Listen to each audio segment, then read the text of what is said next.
Right, folks, third and last video for me today. It's very, very thin on the ground, so I've not had much to tell you, but I thought I'd quickly go over for those dedicated followers of the channel what happened to me yesterday. I told you I was out yesterday for a day out with the lad and the son-in-law, and we went to that there Manchester. Told you I was starting the day with a tour of Old Trafford, the Theatre of Dreams as was.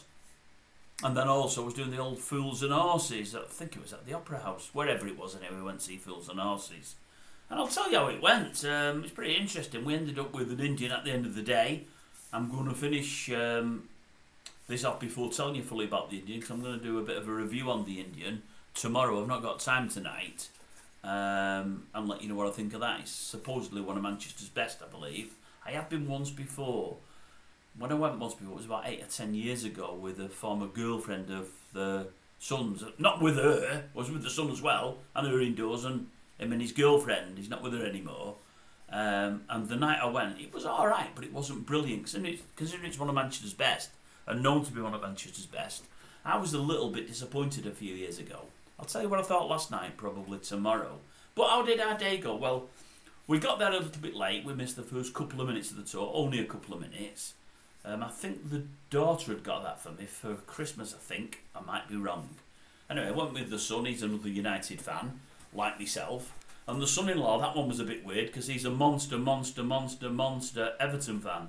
And he couldn't work out why he was there neither. All a bit strange, really. I think, believe it or not, he quite enjoyed it. And I think he was open-mouthed at the, what can I say, the volume of people going through there. When we heard how many tours a day they do and how many days a week, he just couldn't believe it. He said, I'm telling you now, I know there's nothing like this at Everton, I know that United are much bigger club, but this won't be nowhere else in Great Britain. Liverpool and Arsenal won't have this. It's unbelievable. He said it's little wonder they turn over what they turn over, even in hard times when the team ain't doing so well. But anyway, we start with the stadium tour. They said it's going to last 2 hours, and it's a bit weird because it lasted an hour and a quarter. But I think the 2 hours they include the museum if you want to go to the museum, the merchandise shop, and also they have the tunnel, the Munich tunnel, in remembrance to the tragedy of, was it 58? I think it was 58. Anyway, we did the tour and it wasn't bad. It wasn't out of this world good, but it wasn't bad. Nice enough fella who took us round. He had a couple of digs at Arsenal and more than a couple at Man City.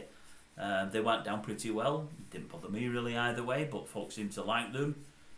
He was only a lad probably of about, I'd say 35, I would guess. I might be wrong. Might be doing him a disservice there. Said he'd been watching Man United now for 20 years. And he talks about the greatest player of all time at United and probably the greatest British footballer of all time in Bobby Charlton. I nearly put my hand up and said, no, you're wrong there, me old son. But I thought, no, I won't. I said to the lad, that bit's disappointing me. He obviously doesn't know his stuff. I'll have to pull him in a bit when he's on his own and put him right. I didn't in the end. I should have done, but I didn't. I didn't want to come across as a know-it-all. And I'm not a know-it-all, really, although I've got an opinion.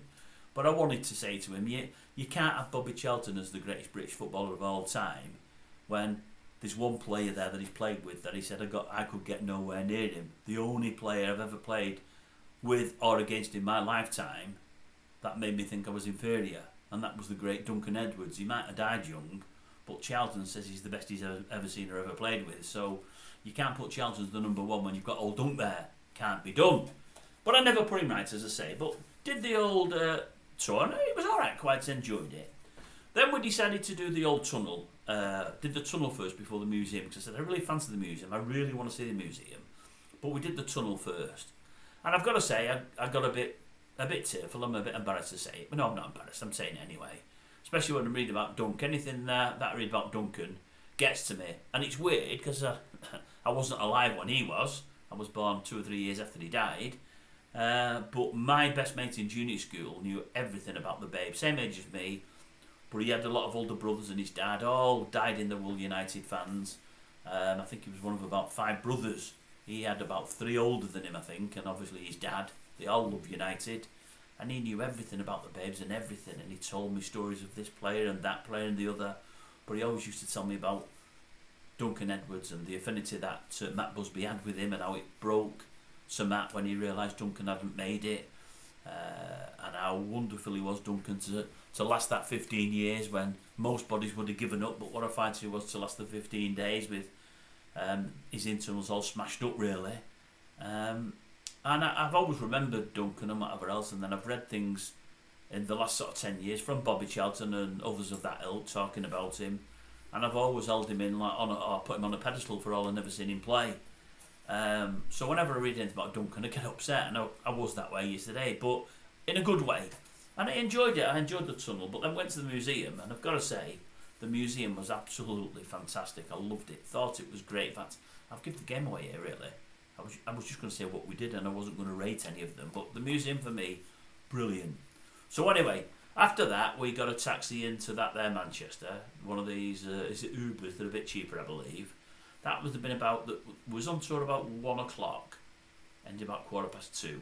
By the time we'd done the museum and the Munich tunnel, I think it must have been about 4:15. So it gives you an idea of how long was in the museum. But we loved it. Brilliant. Thought it was really, really good. Really, really good. Loads of facts there and whatever else. I mean, one fact we see, and I'll tell you what, I wish I'd have wrote it down or remembered it so as I could tell you and you could use it in a quiz question against folk. I mean, I can't see this being right, really, but it was saying the person with the most assists in the Premier League era. It might have been ever, but no, Premier League era. The most assists, or it was assists or goal involvements, but I think it was assists. Ryan Giggs. I think he had something like 1,600. And I'm thinking, 1,600? I thought, well, I know we record appearances for United, I know all of that, but I'm thinking 1,600? Even in all them years, that sounds like a hell of a lot. They rave every year about De Bruyne, about how many he has. Does he have 30, 40 a year? I think he has something like that. And I'm thinking, well, how many years did old Ryan do? 1,600? That's a hell of a lot per year. A hell of a lot. They may have got that wrong. I didn't read it wrong. They may have got it wrong. And I can't remember if it was just assists or assists and goals. So I know we got a good few goals, but it still seemed really, really, really high to me. But there was other facts there. Loads and loads of facts I didn't know. I thought it was fantastic. So from there, say about 4:15, we get to a taxi. And it's probably nigh on 5 o'clock when we get in Manchester. Because, no, it's not quite that late, but it's getting on. Traffic's horrendous. Now, we're told the show starts at 7:30. And I said to my lad, it won't start at 7:30, that'll be doors open. No, the doors open an hour and a half early. I said they might open an hour and a half early, but they're still saying get there for 7:30, but it doesn't start then. They're going to get you into bars, get yourself lubricated, spend over the odds on the drink there. It'll be 8, half 8, maybe even 9 o'clock for it starts, but probably 8, half 8, but it won't be 7:30, no chance. The lad's adamant it will anyway. We decided to find a pub. The lad says, I know an old-fashioned pub round here. I said, dear, because I'd rather have one of them than one of these show bars. Let's go to it anyway. Walked her to a place, and he's right, he takes us to a place, and Bobby Dazzler said, in fact, there's 2. That one down there's better than this one. Should we go that one? I said, no, go in this one first, then we can go in that one. We've got a couple of hours, so we did. Anyway, it goes in the pub. They've got the old open fire there, the log fire. Thought it'll do for me, because it was freezing. Folks, it was cold yesterday. Really, really cold. Freezing. Guess the chairs out near the log fire. Absolute Bobby Dazzler there. Anyway, we're there for about 2.5 hours, about 10 to 7. Lad says, what did he say? Lad says, we need to go now. He said, it starts at 7:30. I said, I've told you it doesn't start at 7:30. It won't start at 7:30. We don't need to go yet. He said, no. 7:30 it'll start. I said, it won't. I'm telling you. Anyway, son-in-law said, no, it won't. He said, we'll have another one finished for 7:30. So we decided to get another. The lad's panicking. He didn't want to miss it. He loves fools and horses. I've never come across anybody, and I mean anybody, that loves fools and horses like my lad. I don't know of anybody that knows more questions about fools and horses, or that can quote more lines, and I mean anybody. I'd put him up against anyone out there. He knows line after line after line after line. It's unbelievable, it really is. He's like a nice encyclopedia of it. Anyway, we has this pint and we're finishing at only about 7:30, so we trots off to the place and we're getting in there 25 to 7. Sure enough, it started. The lads, I told you, but look, you've made us miss it. Anyway, we goes in, we watch it, and as we're in for it says it started. I said, how long does it last, this love? He said, they do an hour, 20-minute break, an hour again, so it's 2 hours. Anyway, started at 7:30, it actually finished at 10:05. So even with the 20 minutes, they must have done like an hour, hour and a quarter, 20-minute break. And I got halfway through the first hour and I thought, well, it's not bad. I know it's a musical as well, but it's not brilliant, but it's not bad. And I mean, the girl that played Raquel, I think she was okay. The girl that played Cassandra also played, I know who, but I can't think who. Marlene, she was good. The guy that played Boycie was brilliant. But I said to my lad, anyone can do Boycie. What I'm saying, the voice was spot on. But I think most of you watching now could do Boycie. You know, I'm sure most of you could. Maybe not some of the women, but you fellas, I think you could all do Boycie. I thought the guy that was playing Denzel was absolutely fantastic. I thought got him to a T. I thought. Rodney, not bad, but not brilliant. Del Boy, in parts, really, really, really good. In parts, not as good, but I want him to sound alike. And in parts, he did. And in parts, he never. But he had the biggest task. I mean, nobody can do Del Boy like Del. Nobody can do anything like David Jason because he's brilliant. But he did it pretty well. And then we got to White House. As I said yesterday, I didn't think White House would be there. I thought he only did London. I was over at Moon when he was in it. And I was right. I mean, for me, he carried it. I thought he was brilliant. Brilliant as Grandad. Even did a bit as Uncle Albert later, just a little cameo. Again, great. But Grandad, absolutely brilliant. Loved it. Anyway, the half came after an hour. And I said something like, what did you think? He said, well, it's been alright, but it's not been brilliant. I said, no, I think it's been good. But I was hoping for more, but I don't know what I was hoping for. I said, it's never going to be like the TV show because it's a different setting. It's a musical. He didn't know it was going to be a musical. I don't know why he didn't, because I did. Oh, there's music in it. I said, but it's just alright. I said, but the problem is they've got 8 or 9 series and all these specials to cram into 2 hours. You're not going to do that. And there's going to be bits they leave out that you like, and there's going to be bits in there that you're not as keen on. Anyway, I said to him how great I thought Denzel was. He said, you're joking. He's crap. I said, he's brilliant. Brilliant. I said, son-in-law said same. Anyway, within 10-15 minutes of part 2, we realised he sounded nothing like him. I don't know where I got it from. And he weren't that good. There's no harm in him. But he wasn't absolutely brilliant. Anyway, we watched the second bit. And as it's ending, with like quarter of an hour to go, I'm thinking, it's going to end soon. I'm thinking, Stadium Tour was alright. It wasn't brilliant, but it was alright.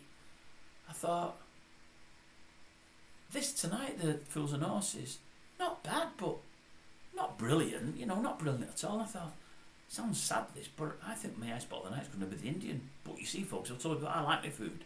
I love a good meal. And I was looking forward to it. We had a few pints in between the United and the what's it called? I think we only had 4 or 5. 4 maybe. We had one in the break in Opera House or wherever it was at. I can't remember where it was at, but it doesn't really matter where it was at. So we had a lot to drink, and I said to son, I'll enjoy a meal later. I don't mind eating late. A lot don't like it, but I don't mind eating late. We'll have that. I'll have a couple of pints. I don't normally drink when I eat. When I eat. I can't drink as a rule. I said, but because we've had hardly any today, we'd not been drinking all day, and because it was a good while since we'd ate anything, I'll be really hungry. I think I'll find it easy to drink a couple of drinks. Anyway, we go to this Akbar, as I say, and we have a meal there. In the end, I didn't drink much more. Got a taxi home from that there Manchester. Got in for about 12:30, 1 o'clock, so it wasn't a real late one. Had to brew before I went bed. I don't know why I bothered, because I let the sun make it. It was crap. And then got in bed. But it was a good day out, and I enjoyed it. But it weren't absolutely brilliant. And I said to son-in-law, I said, what have you thought of this? This is before the Indian. I said, what have you thought of it today? I said, the reason I ask, I said, I've got an opinion of it already. I said, but I'll tell you something in a minute that I think will surprise you. I said, what have you thought of today? What's been the best part or any low points? He said, the best part for me was that 2 or 3 hours in pub, round that fire, having a chat and having a laugh. I said, I'd not thought of that. I was thinking of the United Tour and Fools and Horses. I said, I'd not thought of that. I said, I know where you're coming from there, though. I said, well, to be honest with you, now you've said that, for me, the tour was good, without being absolutely great. Fools and Horses was good, again, without being absolutely great. The pub was brilliant. I've not thought of it like that. I really enjoyed it as well, Dan. Really enjoyed it. Thought it was great. I said, but the high spot for me came within the tour. I said, the museum, I thought the museum was absolutely... And he said the same. He said, Dave, that was great. That was great. And I know I'm an Everton fan. He said, but that was really good. I learned a lot about various players I never knew before. I didn't know. And some of the facts there on the walls are amazing. You know, it's absolutely amazing. But, and that was it for me. That was the high spot yesterday. The high spot was the museum. Because you're hearing about, you know, the golden oldies, the from the 70s, the 80s, and so on and so forth, the treble-winning teams, and then all the way back to the Busby Babes, and even further back. I didn't really go in for all the early stuff, the Newton Heath stuff, but anything that started with the tragedy, from Munich onwards, I was all into, and I loved it. I thought it was great. I really enjoyed it. The museum, folks, if you're a United fan or even not, it's worth having a look at. My son-in-law's dad is an avid Liverpool fan, but he's an encyclopedia. I'm one of those that can't remember anything. I've seen loads of great United performances, great wins, cups won, leagues won, and what else. I can't remember who we beat. I can't remember any scores. I can't remember who scored anything. I'm terrible. I'm absolutely terrible. I see things, and weeks or months later, it's gone. I can't give you the results of most of the games from earlier this year, but I've seen them all. I've seen every game they've played. I'm terrible. The son-in-law's dad is brilliant. He can remember things from 20, 30, 40 years ago. And although he hates United, and I don't think he'd go on the tour for that reason, I think if he did, he'd be really impressed with the museum. What United have done there for the fans and encompassing the players from years gone by is fantastic. If ever you get the chance, folks, you know, if you're a United fan, go and have a look at it. If you've not been, you'll love it. You'll really love it. Anyway, so I said to somebody, I said, well, how many tours you get? Because while we were in there, they looked like 2 or 3 on. He said, you can have 3 or 4 on at any one time or more. And they're almost hourly or every hour and a half. I said, well, how many days a week? What, a couple of days a week? He said, oh no, 7 days a week. I said, 7 days a week? He said, yeah. He said, well, on match day. I said, you don't have them on match day? He said, no, we have them on match day.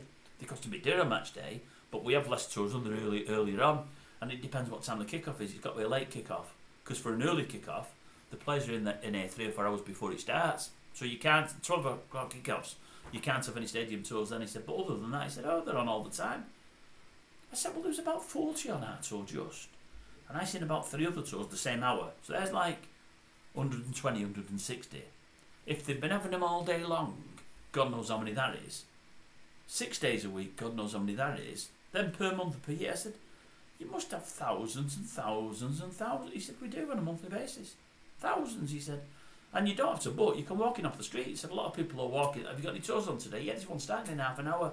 Is there any spaces on it? Yeah, there is. And you get them on. He said, in the school holidays, they're nearly always completely full. You can't get anyone in. Can't get them in at all. But when it's not school holidays, more often than not, you can.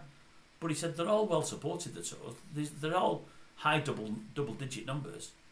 And I said, well, I know we've got loads of fans, and we've got fans the world over. I know that. I know United is one of the biggest, if not the biggest name in world football. Still, for all the last 10 years, have been really, really, really poor. And I know I say the fans are from everywhere. But how can we have that many people coming on a tour and doing it daily, weekly, monthly, yearly? Surely it must run out. And they said, no, it's constant. It just never, ever, ever stops. I couldn't believe it. And I'll give you another one, folks. In fact, no, I'll do it in another video. I've got the inside track. I'm not going to tell you it's off, but I've got the inside track about the leaky roof. Now, many of you may have heard this, but I bet the bulk of you haven't. It's a fascinating story, really. It really is. So that was my yesterday. So the high spot, without a shadow of a doubt, the museum. Followed by the drinks around the hot fire, the campfire, which was about 3 hours worth. Absolutely great. And then everything else, much of a muchness. So the 2 big things we went out for weren't absolutely brilliant, but then again, one of them encompassed the museum, which I loved, really loved. As I say, if you get a chance to go, folks. You won't be disappointed, I promise you.